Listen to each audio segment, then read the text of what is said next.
Tekashi 6ix9ine's career has been nothing short of a chaotic, high-speed car crash that everyone can't help but watch. It's hard to believe it's been 5 years since he walked out of prison after cooperating with the feds, effectively dismantling the 9 Trey Gangsta Bloods and solidifying himself as hip-hop's biggest snitch. At the time, many thought he wouldn't last a year in the industry, let alone survive on the outside without witness protection. But if there's one thing 6ix9ine knows how to do, it's stay in the spotlight, no matter how much of a joke he becomes in the process. Back in 2018, Tekashi was on top of the world. He was one of the biggest viral sensations in rap, dropping hit after hit and backing it all up with wild social media antics that made him impossible to ignore. He had the formula down: start beef, go viral, drop a song, repeat. He was constantly trolling, claiming to be the king of New York, daring rappers to test him, and flashing so much cash it looked like he had his own personal money printer. But his rise to fame wasn't just about trolling. He had the streets backing him, or at least that's what it looked like. He was surrounded by the 9 Trey Bloods, using their reputation to boost his image while they used him as a cash cow.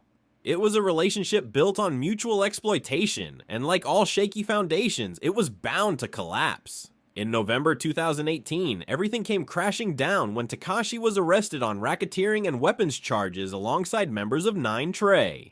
Facing a minimum of 47 years behind bars, he shocked the world by flipping on his crew, testifying in court, and taking a plea deal that reduced his sentence to just 2 years. The memes were endless. Everyone from rappers to random Twitter users clowned him, calling him a rat, a snitch, and predicting he'd never be accepted in the rap game again. But Tekashi had a different plan. Instead of hiding, he doubled down. When he got out in 2020, he went straight back to doing what he did best: trolling and making noise.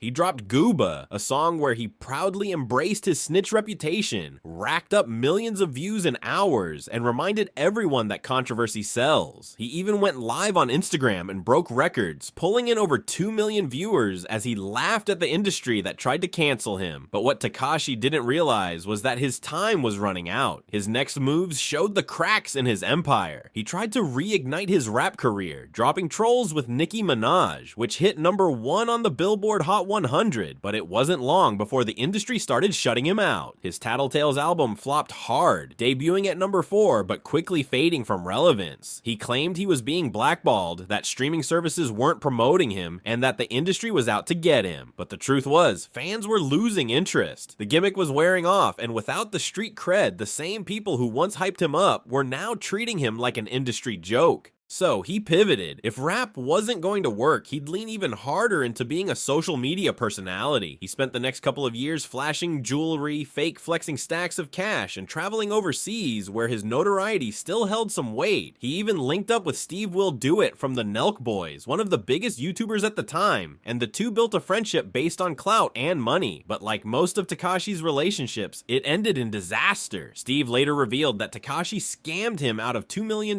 by convincing him to co-sign a Kick streaming deal. Tekashi took the advance but never held up his end of the contract, leaving Steve to pay the debt. It was another sign that 6ix9ine's biggest downfall came when he made the mistake of thinking he didn't need security. For years he bragged about moving without protection, claiming he wasn't afraid of anyone.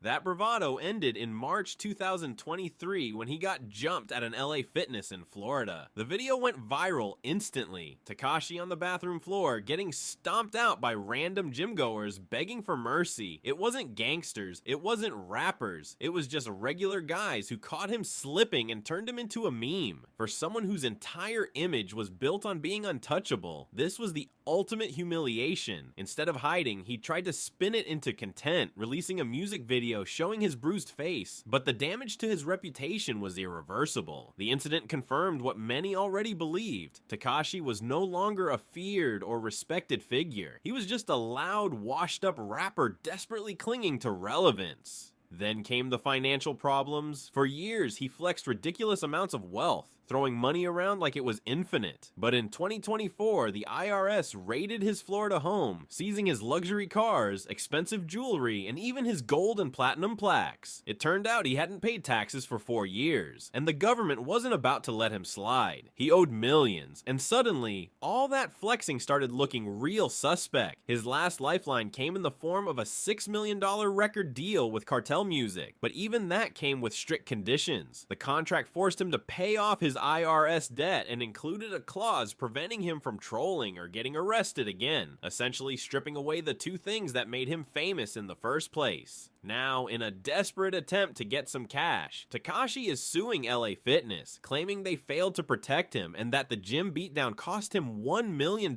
in damages. Whether or not he actually believes that is irrelevant, it's clear he's looking for any way to recover from the financial hole he's dug himself into.